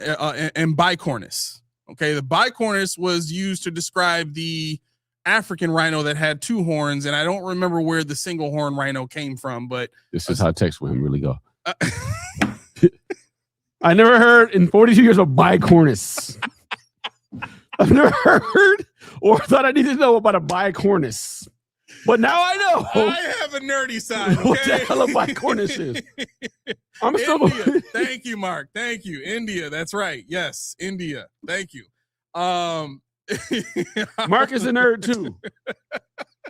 All right, so I'm marking it down here. So the people that we have on the board right now for points is Slim Nady with 1, and now we got to put down Iro for 2 points in our game over the next 8 shows, right? Because I started this kind of in the middle of the month. So 3 shows down, 5 to go. Whoever's got the most points over the next 5 shows after today, wins something free from our merch page or our merch site. I don't know if we have water. No, it's the water bottle. The bottle? The bottle. The water's going to be gone. The water's out of here. We're going just send us your address, and we are going to mail you this empty bottle of water. Yo, I want to be big enough. Like, yo, I got Keys water bottle. Yeah. Yeah, it's notarized. They're going to send it back to you with something ticking in the box. Right. It's going to hit me in the head. Oh, my gosh. All right. Moving right along. Let's get to... So... Oh, you want some Rees, Iro? Okay. Oh, you want some Rees? Okay. Yeah, I could do that. I could definitely send you some Rees. I could definitely do that. But you gotta win. True. You do gotta win. So Dion said something else that I thought was kind of revealing in that podcast, the Rush podcast. He said Josh has gotten us out of trouble more than we've gotten him in trouble. Chat, when y'all hear that, what does that say to you? I'm gonna say it again, and this is a quote. This is exactly what he said. Okay? Does he roll up? Of course he does. Of course he has to, because I'm sitting here like, this is the same that brought us about the macaroni cheese and stirring it up and all this. Remember that? You got to add the cheese, you stir it up, and it's real tasty. And I'm like, what the hell is this guy talking about? After a game, he's gotten hit in the head a couple of times. So he's gotten us out of trouble more than we've gotten him in. Explain. I can't even do it on the throw. I can't do it on the throw. What he said was Josh has gotten us out of trouble more than we've gotten him in trouble. So what that says to me is, Roll up, I don't roll much of you lately. I have a bong.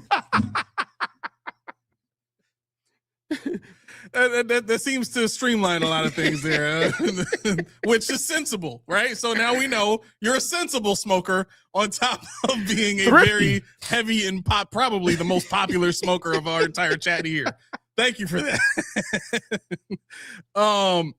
But no, for real, explain, because I have no idea what the hell that means. So what this says to me is Josh Allen has been responsible for basically bailing the line out, because that was a lot of his terminology. He talked about how Josh Allen would bail him out and bail the offensive line out of bad positioning, right? They talked about they were talking. So how it worked was Max Crosby asked Deion Dawkins for his top 4 of all time left tackles. Mm-hmm.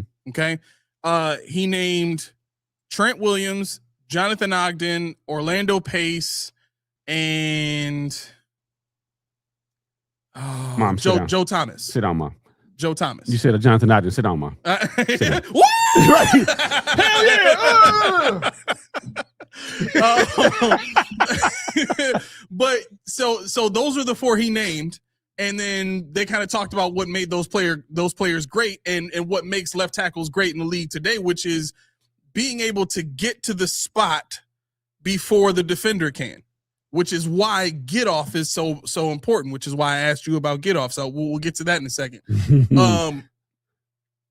But Deion Dawkins talked about, how there's been times where a guy's got great get off and he can't get to that spot, and Josh would bail him out, and he started to say, like, Josh has bailed us out plenty of times, and then he said Josh has gotten us out of trouble more than we've gotten him in trouble. And I don't even think he meant to say more than we've gotten him in trouble. I think he was really just like, cool with saying Josh has gotten us out of a lot of trouble, but then we can't say that because that makes us look bad. So let me qualify that with more than we've gotten him in trouble, right? So basically what that means is Josh Allen has bailed us out more than we've been in bad positions to get him sacked, right? But either way you go on that, it's kind of a double negative statement, which ultimately does what? A double negative statement usually proves the positive, right? It has an adverse effect to what you want it to mean. Now, whether this is a miscommunication or whatever the case is, based on the conversation that was happening and the sentiment with which Deion Dawkins was speaking about Josh Allen, I think the conclusion that we're reaching is probably the most accurate to the closest to what he was thinking while saying this. He may not have said it the best possible way. It may not come across as the best possible way, but it does somehow seem to line up with what you and I have been saying about this offensive line and their performance since day one, which is, yeah, they're not terrible, but they're not the Lions offensive line blocking for Jared Goff. They're not the Eagles offensive line. They're not even Atlanta's offensive line and how they unlocked Bijan Robinson for the last 2 years. So, I just, stuff like this that comes out that kind of confirms, from a player and one of the players that we've been talking about, I try to make sure that I consider how they mean it, consider, the context of the conversation and all that kind of stuff, because I'm not out here to get Deion Dawkins. What I'm out here to do is get the best possible 53 on my on that team on that wall behind you there. Mm-hmm. Like I want the best 53 on the field that we can that money can buy, so that we can get to a Super Bowl. It's not personal for any of these players. It's never been personal. What it is personal with is that logo. Mm-hmm. That's where it's personal. It's personal with the representation of me in my city. It's the same as if I got to go to court. Do I want a lawyer that is, top of his class and has, 1,000 wins under his belt? Or do I want the affordable guy that is, provided by the city, that, the city pays for, that is fresh out of college and really hasn't been to any trials or anything like that? Like, and I'm not saying that it has to be one or the other, I think our team is a bunch of guys in the middle. And then Josh Allen would be that, top tier lawyer that we need to kind of lead the thing. But if he can't get it done, it doesn't get done. And we've said for years, that's a lot of pressure to put on one player. And we seem to have a front office and a general manager that has no problem doing that. Right. Leave it on his shoulders. Mm-hmm. If we keep it on his shoulders, it'll never have to be on mine. Yeah, they did a great job scouting that one. I see we got a influx of golden years people here. You got Roll, you got Samtha, you have Nate even getting in there with the 50 club coming over. Nate's oh snap. Nate's pulling up the rear, but yeah, I think Nate's got a year and some change left. Dorothy said, "You hear that, Keys? Hear what? About Josh Allen getting the line out of trouble, but the line gets him in trouble because they're in trouble, but they're not in trouble." Sure. Yeah, I mean, okay, but Deion Dawkins, his what do you call it? His sound bites are something for the annals of time. Cringeworthy, bro. Yeah, it really is. It's like, what? Cringeworthy. Yeah.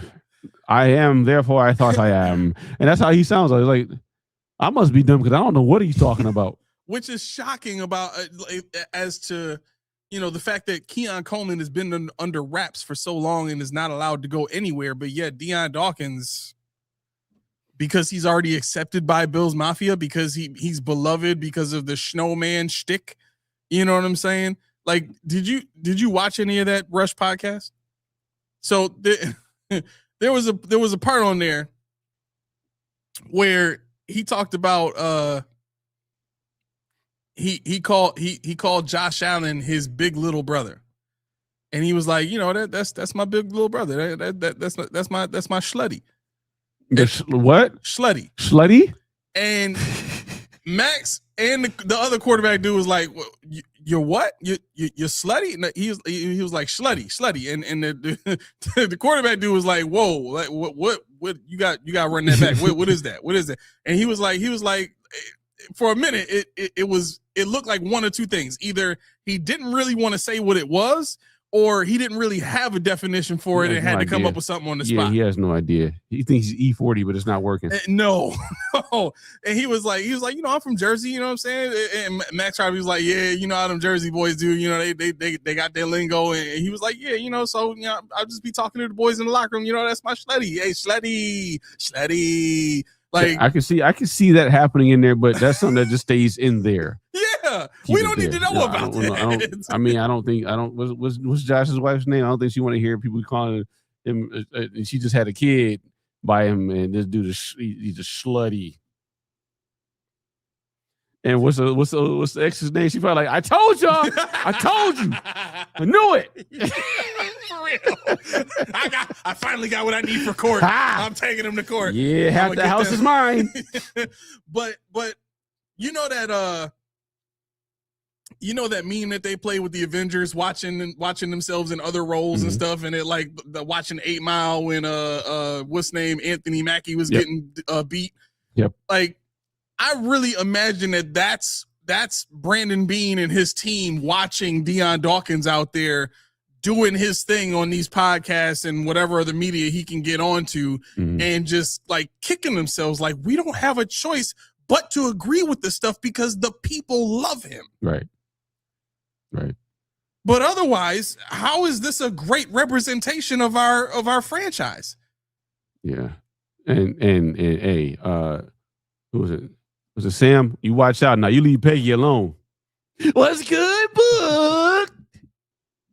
I don't like him, bro. I didn't at first like him. But then when I realized he wasn't a minstrel show, I'm like, okay, he actually knows stuff. Like, did you see the interview where it was Steve Smith and Cam Newton? He was the moderator because Cam Newton and Steve Smith, they fell out and then they came together and like squashed beef or whatever it was they had. Really? Yeah, it was a serious fight. Like it was like them sitting in two high chairs across from each other, and Peggy was in the middle. But yeah, I mean, he has a serious. He actually is knowledgeable. You could tell when he's serious, he's cool. But I think his gimmick is good with Cam Newton. The second he put Dak Prescott on his top 10, because I was watching a clip of them when they were talking about Colin Cowherd's top 10 based off production, and Colin Cowherd put Josh Allen at number 1 based off the production, which is right. You have to, based off the numbers. Cam Newton is like, based off production, what are you talking about? Blah, blah, blah. And then he starts listing his top 10, and he put, I forgot who he put at 10, but he put Dak Prescott at number 9. He's like, how could you not mention Dak Prescott in terms of production? He's probably got the most in the NFL right now. Mm-hmm. That really came out your mouth, my dude? That really came out your... Dak Prescott probably got the most production in the NFL right now. What statistics did you think Colin Cowherd was going off of? I mean, again, people like Cam, cool, but you gotta make sense. I get the theatrics, and I've seen Cam in regular settings where he's having real conversations. He is thoughtful. He is a good dude. Mm-hmm. But when he gets into that mode where he's just being animated, I think much more of the show that he does when it's just him and Peggy on there is more about the animation and the theatrics than it is getting it right. Because top 10s in general are an objective, or I should say they're a subjective conversation. Mm-hmm. Until you base it off of something, right? When you create a foundation or a basis for which you are judging these players that can be measured, which is what Colin Cowherd did, then you really can't argue it. Because if I'm going by the numbers and I'm saying this player was more productive than this player over the last 5 years, okay, well, how are you proving that? Well, he's got more yards, he's got more touchdowns, he's got more rushing yards, rushing touchdowns than all of these players. Okay, well, then he should go number 1. That's the logical conclusion. I mean, I don't know. And Dak for a lot of years filled up the yardage score. He filled up the completion score, but he just didn't have the trash can. I know. Well, he just didn't have the touchdowns. He didn't finish the job. But I had Dak a couple of times in a fantasy league where the yardage got you there. 400 yards here, 1 touchdown. So I don't know. I mean, I lean to. I don't agree with a lot of people. Like I said, I don't agree with a lot of people in their rankings. I don't agree with a lot of people in their ideology. But if you have a reason for it, more power to you. Because like I said, I'd be a hypocrite if I said I cared about anything he ranks, anything I rank, because I don't rank. I'm like, I'll give you 10 in no particular order. Yeah. Because it's like you said, it's so subjective, and I just don't feel like arguing. Like for me, I liken Cam Newton kind of to us because he's going to ruffle feathers, and he doesn't mind doing it because he's going to speak his mind. Some people hate him, some people love him, but it's a show that you're going to get a laugh out of. You're going to get some kind of entertainment out of it, whether it's the way he looks, the way he dressed, the way he talks, what he says, how he says it, what Peggy does. And I think for me, that's like the separation from reality for a minute. Because you can watch Joe Marino and you go watch Locked On Carolina, they're all the same. Well, this figure and this advanced metric, you're like, shut the hell up, make me laugh. I'm burnt out over this, and so I think for us, that's what endears to us is Cam's hat, and that hat is actually probably new. It just looks vintage. What hat? Cam, he said Cam's hat game is getting old. That's his style. Oh yeah, that ain't going away. He beat 3 dudes up and it never came off his head. That's crazy. What? Yeah, when he fought those dudes, remember they tried to jump him at his camp, those teenagers, and he fought them. He couldn't take him down, and his hat never came off. See, from afar, you just look at this big black Curious George looking dude beating up dudes, flying left and right, and they can't get him down. Yeah, and the hat is just there. Laura is emotional, not like right now, but Laura gets into the emotions. She said Cam's arrogant is hard for me to look past and listen to his content. I don't even care about him as a person until he makes me care about him as a person. I just need entertainment, and arrogance that's what makes him Cam. Cam being on the field saying, I'm back, and telling Clay Matthews, oh, the play, that's cute, watch this, and doing the play and still scoring. That's arrogance. That's what got him out of junior college to Auburn to number 1 and then on so on and so forth. Mm-hmm. But we know that about Cam. So I don't expect anything less than Cam when he's in front of the camera. Like that'd be like if Josh Allen just went rogue and started saying F your mother and this, that, and third. Like, whoa, wait a minute. Where'd this come from? But Cam has always been Cam the whole time. And that's why he didn't work in New England. He said they cut him because it was a distraction. He said, Mac Jones, he said he would have had to do something immaculate for me to be on the team and them not ask why is Cam not starting. He said, I knew that. She said, let me phrase, he's an asshole. Okay, we got that. Noted.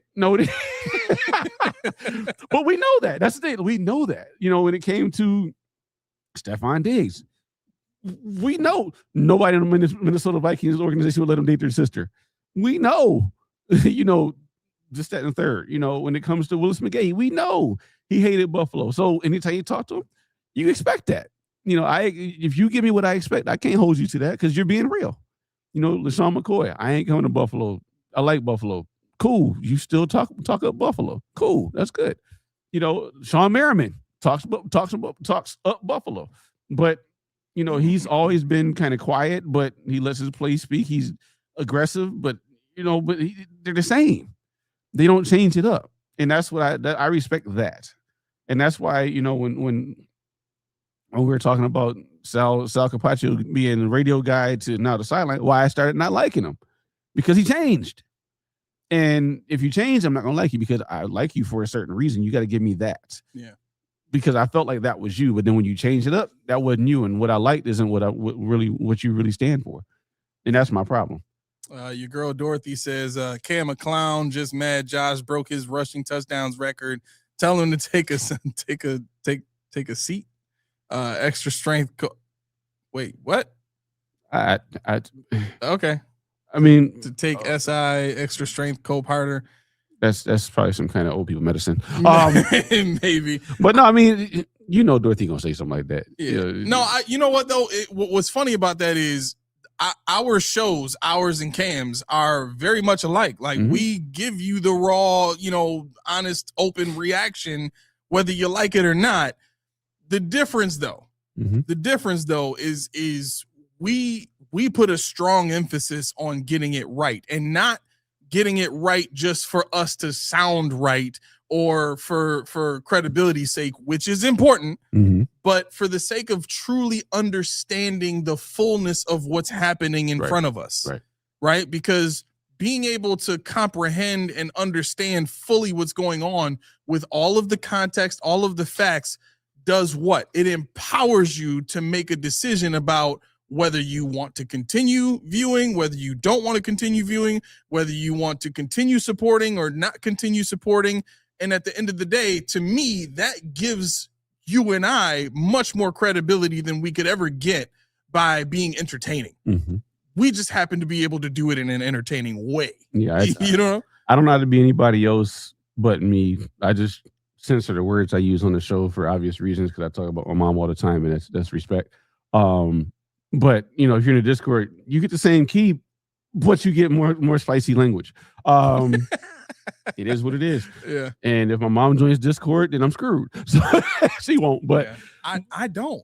I to Nightcap, I think it's hilarious. I like Ocho, but I don't know. I just sometimes he says silly stuff, and it makes it feel like it opens the door for Shannon to kind of, sun him in some ways. And Ocho on his own though is a real dude. You know what I'm saying? And with what he's done in the league, he should be heard more than he is. I like Shannon, but I just. Well, it's funny you mentioned it, because I was watching Instagram earlier, and the clip of Ocho Cinco talking about, I've been in Charlotte. You've been in Charlotte? Yeah. I've been in Raleigh. And he's saying like, Raleigh. No, it's Raleigh. Raleigh. Raleigh. He's like, okay. It's like, yeah. He's like, say it again. Okay. I mean, but that's the thing about it. And obviously Ocho and Joe, they like the dynamic. There's people over here that wouldn't want to sit across from me. Some people wouldn't want to sit across from you, but we work. And that's the thing about them. We know what to expect. We work well together, and they do as well. But Ocho is not low IQ at all. He just doesn't take stuff serious. That's the thing about it. If he had to, he would, but he doesn't because he's been through a lot in his life, and he's like, for what? Why bother? I'm having fun now. I got a boatload of cash.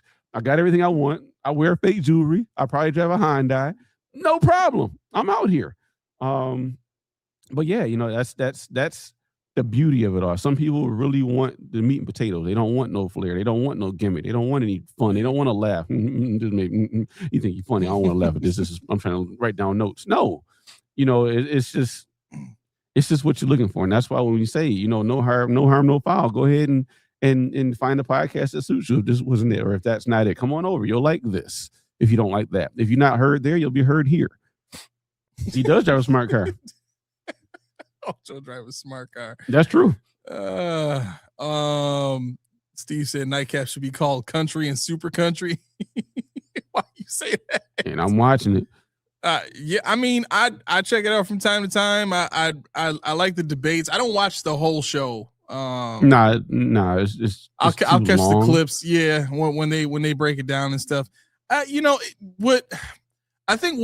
I liked more about the show Speak that they had on TV was you got more level conversations, so to speak. You know what I'm saying? Whereas on the podcast, it's Acho saying something hyperbolic and Shady basically going all the way to the other side, to try and argue the player's perspective or the elitist perspective or, just his own experience perspective. And at times the stuff they're debating is like, does it really need to be debated? Like the Lamar Jackson and Josh Allen conversation, does that need to be debated right now? Like nobody's having that conversation until you guys have it, and now we got to deal with that all over again. And now our entire Discord chat is full of Dorothy getting pissed off that people are talking about Lamar Jackson. And I'm like, Josh I don't even Allen. know what they said because I don't care. I don't care what they say about Josh. Don't care what they say about Lamar. Don't care what they say about Darnold, Mayfield. None of them. Because that's one of my last things I was going to say. I'm kind of tired of sunning other organizations and fan bases and this, that, and third because we're trying to boost ourselves. Who cares? Let them talk about you. See us on the field. I mean, I'm not going to get into a piss and match with somebody else. What's the point? Yeah. Because at the end of the day, if that's your thing, that's your thing. But I just don't have the capacity to care about it. And I'm not going to engage in it because it's not me. I'm not an ish talker. I never wasn't on the basketball court. And I got in trouble for not being an ish talker, believe it or not. But yeah, it's let's talk Landon Jackson. We did.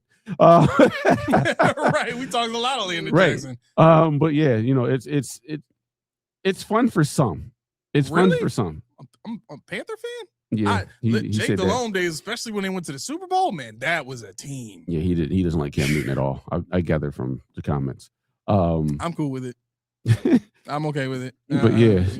I feel like if we're going to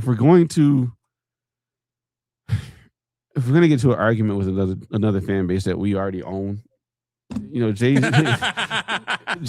he said it best. He said, if I argue with dude, it's already a lose-lose. Because they're like, why is Ho talking to dude? If you're better, I'm not talking to you. So engaging in mindless conversation with other fan bases that can't beat you is just ridiculous. Use that energy somewhere else. And that's why when it happened, I'm like, what's next? Because until they beat us, until it's a roll. I was at a playoff game where Ravens fans were heckling us until the game started. Said, wasn't even a score on the board yet. And they said, just promise us whoever wins beats the Chiefs. That's what Ravens fans said. The same ones that say Josh Allen sucks. Before there was a score, before they knew they were going to lose, they said, whoever wins, just promise you'll beat the Chiefs. And that squashed everything. So why bother with the idiots on Twitter? Why bother with the idiots in other podcast? That's them because they come in our podcast and talk nonsense because we're talking about the Bills. We don't care about you. Right. But if you want to hear what we're saying about your team, I'm not gonna bash your team. I'm just gonna keep talking. But what I think we should do right now is we should talk about that Pride program. Motor, we're gonna bash him. Destroyed. Now, I will say we're not doing this on Monday, are we? Or are we? It's Memorial Day. Yeah. What do you want to do? I don't know. We'll talk. Yeah, we'll talk. Because I can't do on Friday. I got to work late. So we wouldn't be doing. We'd have a whole week off. We would have a week off. But same token, you did say we're going to drop the one show. And we've been doing 2 shows a week since after the draft, which I don't want to drop to one show. I'm just saying. Y'all seeing it live. He's holding my feet to the fire. Nope. I'm fine with doing 2 shows. I am too. I saying. didn't say it. I'm just saying. I didn't say we were going to drop to one show. But yeah, no. So I can't do a show Friday for sure. Monday, check the community section. We'll put it in there. Okay. And we'll talk. I got to see what the plan is. But otherwise, what we're gonna hold to the fire. We're gonna hold this near and dear to our hearts, and we're not gonna talk about it. Is that Reed's tea? Why? Because Reed's tea did nothing but made you healthy. Reed's tea did nothing but refresh you, and Reed's tea has never been anything but delicious. Oh, you have a Reed's shirt on. I can't see nothing but his chin up, so I don't know what's going on over there. But these 3 ingredients, one of them double time, is all you need when you're drinking something to get you through the day. I'm going to walk into a situation that I don't want to walk into in about a half an hour. And I wish I had some Reed's tea. Damaris! Bring some forthwith. I'm depending on you. That caffeine from that black tea would definitely help you out. We'll see. But for you guys that don't have to do it, I got to go through. This is what you can expect when you get Reed's tea. Make sure you head over to the website, log in, let them know you want some of that Reed's tea, some of the good stuff. That's all they have, actually. So just don't worry about it. Get yourself a case. We're not even saying individual anymore. We're gonna move on past the case. Matter of fact, get yourself a monthly subscription to Reed's tea. Just cut to the chase. All right. But in order to do so, link is in the description. Let them know that we sent you at PPP, and you guys keep rocking. When we come back from break, I will have a 2 farts button. I promise. I will have a 2 farts button. But until that point, let's get to the music. We got to get you out of here. All right. If you have not done so already, please hit that like button, hit that subscribe button, hit that bell, make that thing Ring-a-ling-a-ling. so that you can get notifications when we send notifications. Like, tune in at the very latest. Keep an eye out in the community section or the post section, whatever it is, on our YouTube channel for whether or not we're going to be doing the show on Monday, right? We're already not doing a show next Friday, so we need to find out if we're doing a show on Monday. If not, the notification will be on our YouTube channel, so you got to check us out there, okay? If you watched for the first time and you enjoyed this, thank you so much for tuning in. Hopefully you come back to us in a week from now. No. Week from Monday. Oh, yeah, a week from this coming Monday. So, all right. Thank you very much. This has been the Postpodium Podcast, home of the All Truth, No Sodium takes. I have been your co-host, Aramis. 40 Keys. Y'all have a great night. Peace.